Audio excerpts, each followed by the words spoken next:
পৃথিবীতে একজন মানুষই শুধু জান যে তিনি পৃথিবীতে কতদিন বাঁচবেন, সেটা হচ্ছে সাইয়েদনা আদম আলাইহিস সালাম। ওনাকে বলে দেয়া হয়েছিল উমরুকা আলফু সানা, তুমি পৃথিবীতে বাঁচবে 1000 বছর। কয় বছর? সাইয়েদনা আদমের সামনে অনেকগুলো রূহ রাখা হলো। সাইয়েদনা আদম বললেন, এরা কারা? আল্লাহ বললেন, এরা হচ্ছে নাসালুক, তোমার বংশধর, পৃথিবীতে তোমার পর এরা পৃথিবীতে আসবে। সাইয়েদনা আদম বললেন, আল্লাহ ওই যে একটা রূহ দেখা যায়, এটার নাম কি?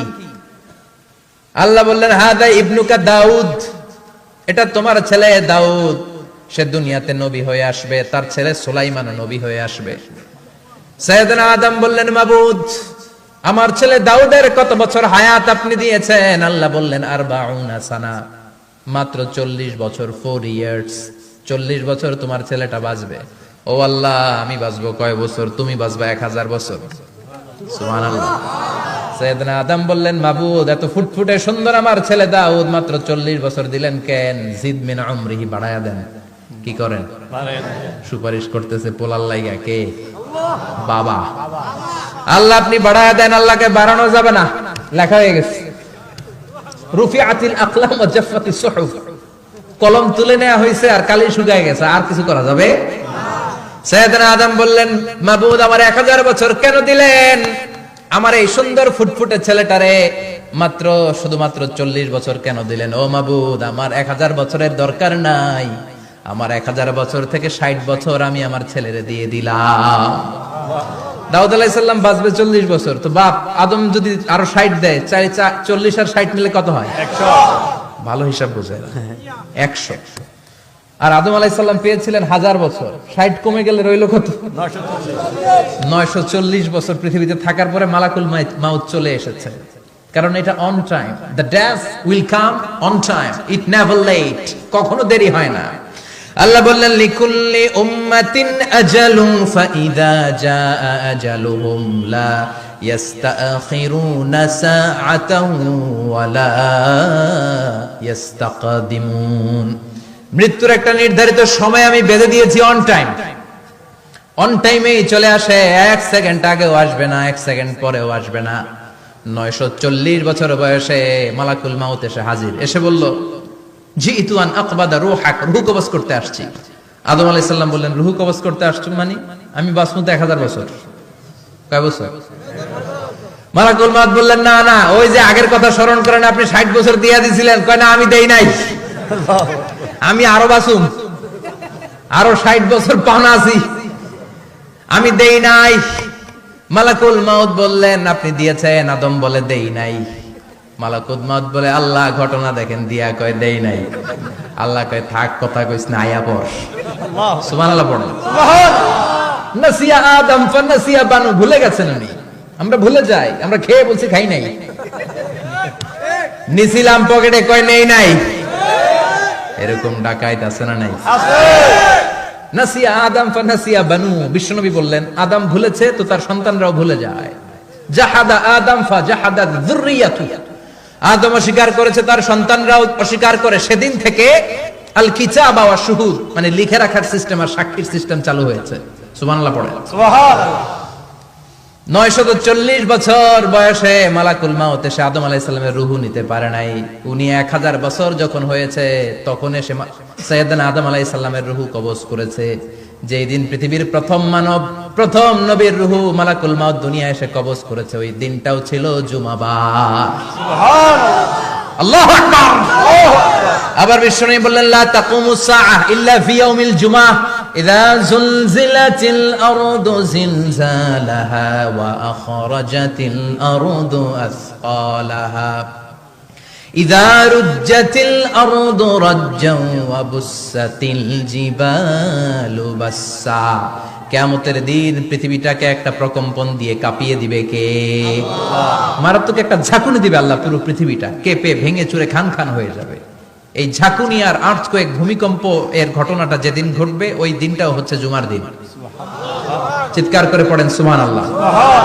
তার মানে আদম সৃষ্টি হলো জুমার দিনে, দুনিয়ায় নামিয়ে দেয়া হলো জুমার দিনে, তওবা কবুল করে নেওয়া হলো জুমার দিনে, রূহ কবজ করা হলো জুমার দিনে, আবার কিয়ামত সংগঠিত হবে জুমার দিনে। পড়েন সুবহানাল্লাহ। আবার বিশ্বনবী বললেন, আর রমাদান ইলা রমাদান, এক রমজান থেকে আরেক রমজানের মাঝখানে যত গুনাহ হয় মাফ করে কে? আল্লাহ। তারপরে বিশ্বনবী বললেন আল উমরাতু ইলাল উমরাহ, কেউ যদি একবার উমরা করে পরে আবার করলে দুই উমরার মাঝখানে গুনাহগুলো মাফ করে দেয় কে? আল্লাহ। আবার বিশ্বনবী বললেন আল জুমআতু ইলাল জুমআ কাফফারাতুন লিমা বাইনাহুমা, এক জুমার পর থেকে সামনের জুমা আসা পর্যন্ত যে সগীরা গুনাহগুলো হয় সবগুলো সগীরা গুনাহ মাফ করে দেয় কে? রজব শাবানে বরকতে দাও, রমজান মাসে গুনাহ ঝড়াও, সপ্তাহ জুড়ে তুমি বরকতে দাও, জুমার দিনেতে গুনাহ ঝড়াও, রজব শাবানে বরকতে দাও, রমজান মাসে গুনাহ ঝড়াও। ঠিক কি না? তার মানে জুমার দিন গুনাহ মাফের দিন। সারা সপ্তাহে ভুল ত্রুটি অন্যায় যা করলাম জুমার নামাজের বদৌলতে সব গুনাহ মাফ করে দেয় কে? আল্লাহ। এই দামি দিনটাকে আল্লাহ ইহুদিদের দিতে চেয়েছিলেন, পায় নাই। আলহামদুলিল্লাহ কবেন না? আলহামদুলিল্লাহ। ইখতিলাফু, তারা ইখতিলাফ করে হারাইছে এটা। এই দামি দিনটা রব্বুল আলামিন নাসারাদেরকে দিতে চেয়েছিলেন, ফাখতালাফু, ওরাও ইখতিলাফ করে হারাইছে। এজন্য ইখতিলাফ ভালো জিনিস না খারাপ জিনিস? মারামারি ভালো জিনিস না খারাপ জিনিস? আর ঐক্য করা ভালো জিনিস না খারাপ জিনিস? ঐক্য করতে রাজি আছেন? ইহুদিদেরকে আল্লাহ দিতে চাইলেন, ইখতিলাফ করে হারাইছে। নাসারারাও হারাইছে।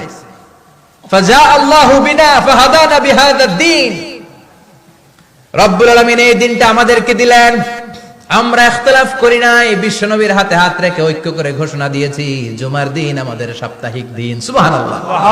বিশ্বনবী বলেন ফাগাদান লিল ইয়াহুদ, সাপ্তাহিক আনন্দের দিন ইহুদিদের জন্য হচ্ছে শনিবার, ইয়ামুস সাবত, ও বাদা গাদ লিন নাসারা, আর খ্রিস্টানদের জন্য হচ্ছে রবিবার, আর আমাদের জন্য হচ্ছে শুক্রবার। চিল্লায় পড়েন আল্লাহু আকবার। তার মানে জুমার দিন, জুমাবারের মর্যাদা বেশি না কম? চিল্লায় বলেন বেশি না কম? জুমার দিন সকালবেলা ফজরের নামাজের পর থেকে ফেরেশতারা যতগুলো মসজিদে জুমা অনুষ্ঠিত হয় ওই মসজিদে ঢোকার প্রতিটা দরজার মধ্যে দাঁড়িয়ে থাকে। কারা কারা আগে আগে জুমার নামাজ পড়ার জন্য মসজিদে যায়, প্রত্যেকের নামগুলো একটা জান্নাতের রেজিস্ট্রি খাতার মধ্যে তুলে নেয়। সুবহানাল্লাহ। এই নামগুলো স্পেশালি আল্লাহর কাছে পাঠানোর জন্য। সুবহানাল্লাহ কইবেন না? সুবহানাল্লাহ।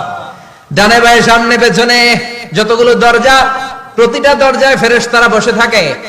কে আগে আসলো নাম তুলে দেয়। তুলতে তুলতে তুলতে তুলতে খতিব সাহেব যখন খুতবা দেওয়ার জন্য মিম্বারে যেয়ে বসে যায়, ফেরেশতারা তাদের খাতা বন্ধ করে তারাও খতিব সাহেবের সামনে জুমার খুতবা শোনার জন্য বসে যায়। পড়েন সুবহানাল্লাহ। প্রথম জুমার দিন জুমার মসজিদে যে ঢুকবে, বিশ্বনবী বললেন আল্লাহর রাস্তায় একটা উট কুরবানি দিলে যেই সওয়াব, এই সওয়াব আল্লাহ আমলনামায় দিয়ে দেয়। দ্বিতীয় পর্যায়ে যে ঢুকে, বিশ্বনবী বললেন বাকারা, গরু কুরবানির সওয়াব পায়। তিন নম্বরে যে ঢুকবে, বিশ্বনবী বললেন কাবসা, হাদিসের ভাষায় এসেছে আল কাবাস, কাবাস মানে হলো বকরি, বকরি কুরবানির সওয়াব। চার নম্বরে যে ঢুকবে তার হচ্ছে দাজাজা, দাজাজা মানে মুরগি। পাঁচ নম্বরে যে ঢুকবে, বিশ্বনবী বললেন বাইদা, নোয়াখালীরা কয় বয়দা, আমরা কই আন্ডা, কুমিল্লায় কই ডিম। আছে না নাই?